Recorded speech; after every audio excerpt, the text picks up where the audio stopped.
जरा सबर करो, बोला धक्का बुक्की नहीं करने का, आराम से लेने का। हाँ, અમેઝિંગ પાર્ટ અંતમાં જુઓ. એક જંગલ હતું. હવે જંગલની અંદર એક ઊંટ રહે અને એક શિયાળ રહે. હવે બંને ખાસ ભાઈબંધ.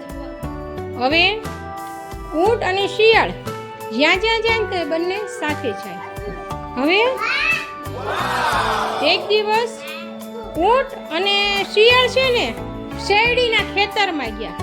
તો શેરડીના ખેતરમાં, શેરડી તો તમને ખબર છે ને, આમ લાંબી લાંબી શેરડી, મોટી મોટી હોય, લાકડી જેવી. હવે એ અંદરથી બેયે એકદમ મીઠી મીઠી શેરડી ભાંગી ભાંગીને બધી બેયે ખાધી. હવે એ શેરડીમાં છે ને, શેરડીના ખેતરમાં એનો માલિક આગે સૂતો હતો. હવે એ શિયાળ ભાઈને ખબર કે દૂર ઓલો સૂતો છે. હવે ઊંટ ભાઈને કેવી આદત કે એ ખાઈને પછી એને ગીત ગાવા જોઈએ. તો કે શિયાળ ભાઈ, મને તો કે આજ કે શેરડી ખાવાની બહુ મજા આવી ગઈ છે, કે મારે તો કે સરસ મજાનું ગીત ગાવું છે. શિયાળ કે ના ના ના ના ઊંટ ભાઈ, તમે ગીત નહીં ગાતા.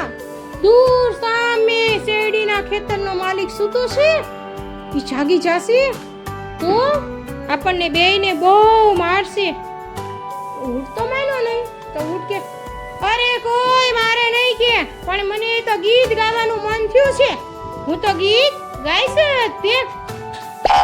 શિયાળ સમજી ગયો કે ઊંટને ગીત ગાવાનું મન થયું છે અને ઊંટ કોઈનું માનશે નહીં. તો કે તમે ખમો કે ઊંટ ભાઈ કે હું થોડીક દૂર જતો રહું અને હું ત્યાં તમારી રાહ જોઈને ઊભો છું. હવે શિયાળ તો દોડ જતો રહ્યો દૂર અને બીજા ખેતરમાં જઈને સંતાઈ ગયો. અને ઊંટ ભાઈએ તો સરસ મજાનું ગીત ગાવાનું શરૂ કર્યું.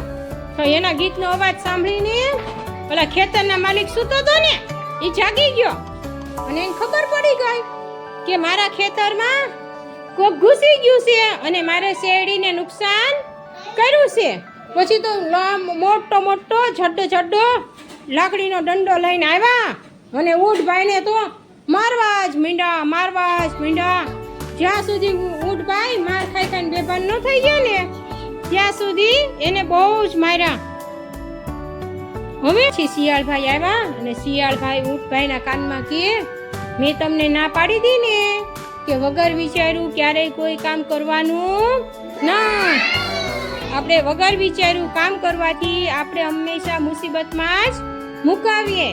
તો આપણને આની ઉપરથી શું સલાહ મળે કે આપણે કોઈ પણ કામ ઉતાવળે કરાય. મિસ નાસ્તો આપતા હોય અને નાસ્તો ગરમ હોય અને મિસ એમ કે નાસ્તો ગરમ છે, તમે કોઈ ખાતા નહીં, તો આપણે જલ્દી ખાવા જવાય કે ન ખવાય? આપણે ખાવી તો શું થાવી? ગાજી જાવી. શું થાય? ચાલો હવે બધાય સરસ સમજાઈ ગયું. जरा सबर करो, बोला धक्का बुक्की नहीं करने का, आराम से लेने का। हाँ,